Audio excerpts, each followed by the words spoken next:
रीवा के control room में Rewa zone के आईजी गौरव राजपूत ने पत्रकार वार्ता कर ऑपरेशन प्रहार के तहत नशे के खिलाफ चलाए गए अभियान और कॉम्बिंग गश्त की बड़ी कार्रवाइयों का खुलासा किया। आईजी ने बताया कि कैलाश मकवाना के निर्देश पर एक साल में अवैध शराब के 11,000 से ज्यादा मामले दर्ज किए गए और करोड़ों की शराब व 171 वाहन जब्त किए गए। वहीं ऑपरेशन प्रहार के तहत एनडीपीएस एक्ट में 700 से ज्यादा प्रकरण दर्ज कर भारी मात्रा में गांजा, कोरेक्स और नशीले पदार्थ बरामद किए गए। साथ ही 11 बार चली कॉम्बिंग गश्त में हजारों वारंटियों और बदमाशों पर कार्रवाई की गई। आप सभी पत्रकार बंधुओं का मैं हृदय से स्वागत करता हूं कि आज की जो इम्पोर्टेंट बैठक है इसमें पिछले 1 वर्षों के अंतर्गत जो रीवा संभाग में पुलिस अधीक्षकों ने अपनी टीम के साथ जो कार्य किया है उसके कुछ अनुभव आपसे साझा करना चाहूँगा। सर्वप्रथम कुछ नवाचार हम लोगों ने चालू किए पिछले 1 वर्ष में और धरातल पे जब उसके रिजल्ट्स हमने देखे तो वो बहुत अभिभूत करने वाले थे। जिसमें सबसे पहला जो हमने नवाचार किया वो था अवैध शराब के विरुद्ध। पैकारी की शिकायतें हमेशा से आ रही थी और जिला स्तर पर जो थाना प्रभारीगण थे उनके अनुसार ये कार्रवाइयाँ संपादित की जा रही थी, परंतु संभाग स्तर पर ऐसी कार्रवाइयाँ पहले कभी प्रतिपादित नहीं करी गई थी। संभाग स्तर पर पहला अभियान हमने अवैध शराब के विरुद्ध चलाया, जिसमें लगभग 8 बार ये अभियान रेंज स्तर जोन स्तर से चलाया गया, जिसमें कुल करीब 11,132 आरोपी इस पूरे साल भर में पकड़े गए हैं। और ये डाटा उससे अलग है जो थाने में या पुलिस अधीक्षक गणों ने अपने स्तर पर अवैध शराब के विरुद्ध कार्रवाई करी। ये सिर्फ संभागीय स्तर के डाटा मैं आप लोगों को प्रोवाइड कर रहा हूँ। इसमें करीब 33,000 लीटर देसी, करीब 22,000 लीटर विदेशी और करीब 25,000 लीटर अवैध जो हाथ निर्मित टिंचर वाली शराब होती है उसको पुलिस ने जब्ती की कार्रवाई करी। कुल मशरू का अगर हम बात करें तो 11,333 आरोपियों से कुल शराब की कीमत लगभग 3,83,71,564 रुपये है। और इन शराब के परिवहन के दौरान कुल 171 वाहन भी पुलिस ने राजसात किए हैं, जिनकी कुल कीमत लगभग 6,67,55,000 रुपये। ये कार्रवाई संभागीय स्तर पर पहली बार प्रतिपादित की गई। दूसरी कार्रवाई जो मुझे लगता है जिसने कानून व्यवस्था को बहुत माकूल ढंग से कायम रखने में हमारी मदद करी, वो था कॉम्बिंग गश्त का एक साथ सभी 6 जिलों में अभियान चलाना। इस कॉम्बिंग गश्त के दौरान ऐसे वारंटी जो अक्सर फरार रहा करते थे उनके खिलाफ सभी जिलों की पुलिस ने एक साथ कार्रवाइयाँ करी हैं। पिछले 1 वर्ष में लगभग 11 कॉम्बिंग गश्त के अभियान संभाग स्तर पर चालू हुए हैं, जिसमें लगभग 1920 स्थायी वारंटी, लगभग 4,500 गिरफ्तारी वारंटी, 3,500 निगरानी बदमाशों की चेकिंग और करीब 4,660 गुंडों की चेकिंग पुलिस ने इस दरमियान करी है और विभिन्न कार्रवाइयों में इन बदमाशों को निषेध किया है। इसके साथ साथ एक और कार्रवाई जो पिछले 1 वर्ष में सभी एडिशनल एसपीज़ ने अपने स्तर पे करी है, वो है कि करीब शाम के समय 6 बजे से लेकर 11 बजे तक अलग अलग जिलों में पुलिस ने सड़क पर आकर चेकिंग अभियान को लॉन्च किया है। सड़क पर पुलिस उन संवेदनशील स्थानों पे जहां घटनाक्रम पिछली बार हुए थे उनकी पेट्रोलिंग करी है, वहां स्थायी चेकिंग लगाई है। और ये अभियान लगातार एडिशनल एसपीज़ ने पिछले 1 साल में किया, जिसमें हर दिन की एक्चुअल रिपोर्ट उन्होंने मुझे और डीआईजी साहब को भेजी। तो ये जो पुलिस दिखना शुरू हुई, ये 1 वर्षों में मैं एडिशनल एसपीज़ सभी को बधाई देता हूँ कि उनके अथक प्रयासों से और डे एंड नाइट मॉनिटरिंग से पुलिस रोड पे दिखना शुरू हुई, जिसके कारण से हम प्रभावी कानून व्यवस्था को दे पाए। तीसरी एक चीज़ जो सभी पुलिस अधीक्षक जिसके बधाई के पात्र हैं वो ये है कि हमने ये डिसाइड किया था कि किसी भी पॉइंट ऑफ टाइम पे एक मिथक था कि जब प्रतिबंधात्मक कार्रवाइयाँ होती हैं या ऐसी कार्रवाइयाँ होती हैं जो सिर्फ चुनाव के दौरान संपादित की जाती हैं, उस मिथक से हम बाहर निकलें। इसको तोड़ने के लिए हमने हर क्राइम मीटिंग में एसपीज़ को निर्देशित किया और सभी एसपीज़ ने इसमें बढ़ चढ़कर आगे बढ़ के प्रतिबंधात्मक कार्रवाइयों के और माइनर एक्ट्स की कार्रवाइयों में अपने अपने स्तर पर बढ़ावा किया। मैं आपको बताना चाहूँगा कि लगभग 2024 में, जो कि ये लोकसभा चुनावों का साल था, उस दरमियान संभाग में सभी जिलों को मिलाकर 6 के 6 जिलों को मिलाकर 54,636 प्रतिबंधात्मक कार्रवाइयाँ की गई थी। लेकिन यही आंकड़ा 1 अप्रैल 26 में अगर हम आते हैं एक साल के दौरान, तो ये 78,092 कार्रवाइयाँ की गई हैं, यानी कुल प्रतिबंधात्मक कार्रवाइयों में 42% की वृद्धि हुई है। इसी के साथ साथ जो माइनर एक्ट्स की कार्रवाइयाँ हैं, लघु अधिनियम जिनको हम बोलते हैं, उनमें 2024 में 93,606 कार्रवाइयाँ संपादित की गई थी और यही लघु अधिनियम की कार्रवाइयाँ 2025 में बढ़कर 1,16,535 हो गई, यानी कि कुल अगर हम अनुपात देखें तो 24.5% की वृद्धि है।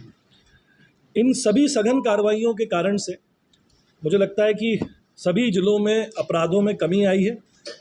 उसका परसेंटेज अभी हम निकाल रहे हैं, लेकिन जहाँ तक मुझे मालूम है रीवा अकेले में करीब 4 से 5% अपराधों में कमी हुई है। बाकी जिलों का हम और अभी मूल्यांकन कर रहे हैं।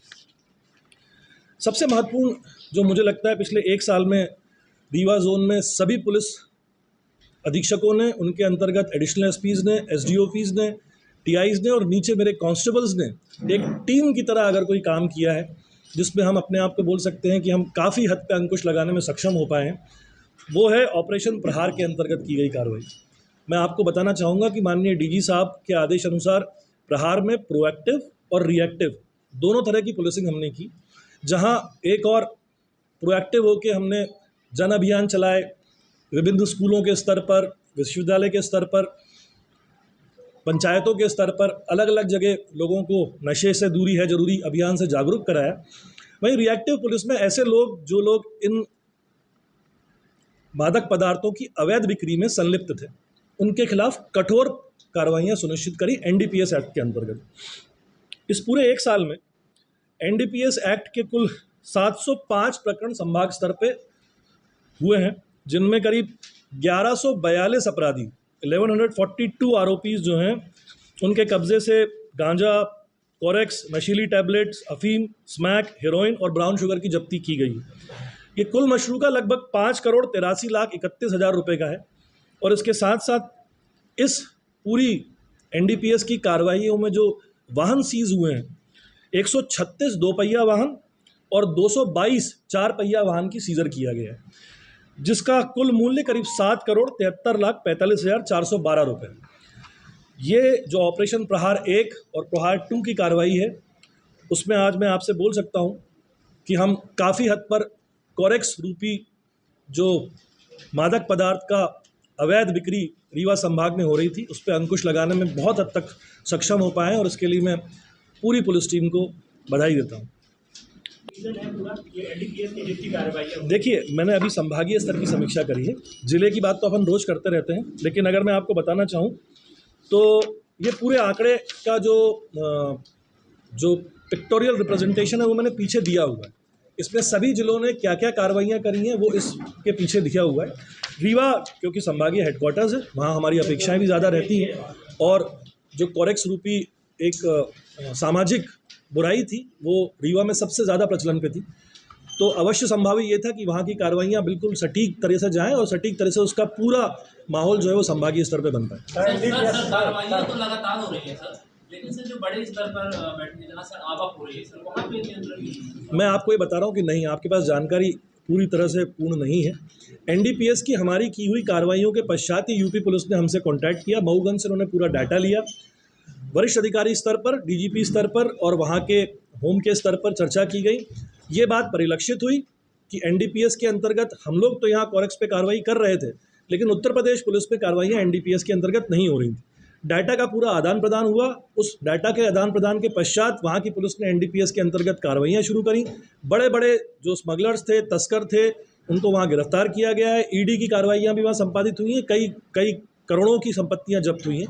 और ये शुरुआत जहाँ जो हुई है उसकी शुरुआत हम रीवा संभाग से ही हुई। जहाँ तक बात एनडीपीएस की कार्रवाइयों की ऊपर है कि भाई पकड़े नहीं जा रहे, मैं आपको बताऊंगा 1142 लोग जो बंद हैं ये 1 साल में पकड़े गए हैं। और ये वेंडर्स, स्मगलर्स, इनकी चेन, इनके साथ में जो स्टॉकिस्ट, ये सारे लोग, इनमें बड़े बड़े तस्कर भी हैं जो आज जेल की सलाखों के पीछे। सर 1100 से अधिक आरोपी पकड़े गए, लेकिन न्यायालय से काफ़ी आरोपी बरी हो रहे हैं क्योंकि पुलिस की कुछ कमी रह गई है। जैसे भी एक मामला हुआ समान थाने से 5 आरोपी बरी हो गए गांजा तथा 110 रुपये रेड में थे, और इसी तरह से बिछिया के एक मामले बरी हो गए। देखिए, न्यायालयीन प्रक्रिया पे मैं कोई टिप्पणी नहीं करूंगा। जहां तक बात एनडीपीएस की है तो मैं आपको ये बताना चाहूँगा कि जो भी आरोपी गिरफ्तार होता है 6 महीने तक तो उसकी बेल ही नहीं होती। 6 महीने बाद तो उसकी बेल की हियरिंग पे ही पूरा केस सुनवाई पे आता है। 6 महीना किसी व्यक्ति के लिए अपने किए हुए कर्म के अनुपात में क्या होता है, या आप कम से कम इसको ध्यान से सोचिए और उस व्यक्ति का सोचिए जो 6 महीने तक जेल में होकर, और आप लोगों का जो आप लोगों ने पुलिस विभाग का बढ़ चढ़ कर इन अभियानों में सहायता करी है, इन अभियानों का आपने प्रचार किया है, उसके लिए मैं पूरी मीडिया को, सोशल मीडिया को, प्रिंट मीडिया को हृदय से धन्यवाद देता हूं कि हम इस अभियान को जनमानस तक पहुंचाने में और कोरेक्स रूपी एक गंदगी को रीवा की पवित्र धरती से उन्मूलन करने में बहुत हद पर प्रभावी रूप से सक्षम हो गए। अंत में एक बात और आपके माध्यम से मैं कहना चाहूँगा, इस पूरी अभियानों की समीक्षा के दौरान मैंने ये महसूस किया कि ये अभियान तब तक और 100% प्रभावी हो पाएंगे अगर अब जनता पुलिस थानों में नहीं आए बल्कि जनता के पास पुलिस खुद जाए।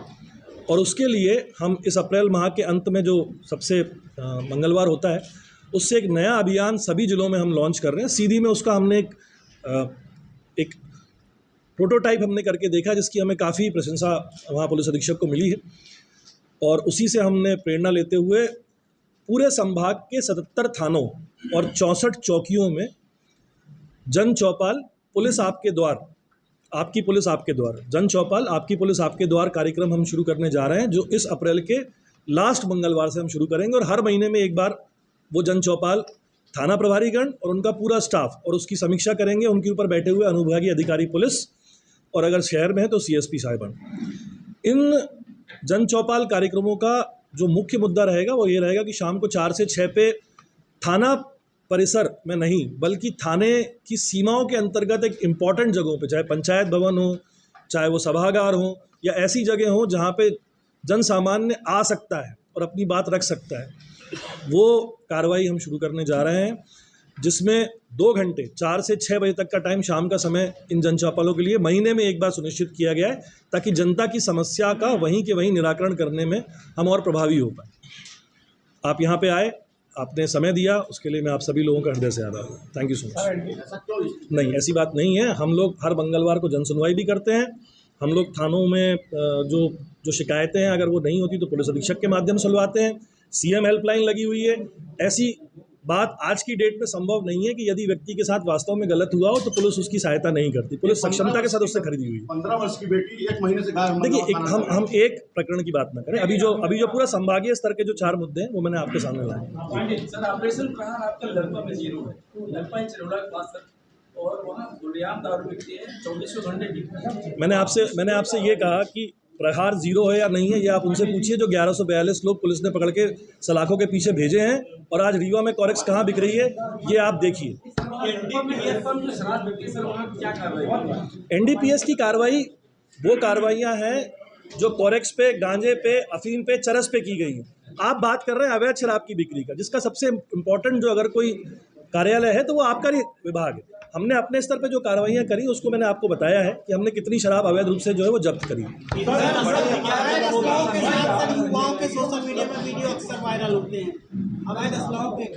जब सोशल मीडिया पे ऐसे वीडियोस वायरल हुए हैं तब पुलिस अधीक्षकों ने उनके खिलाफ में कार्रवाइयाँ संपादित की।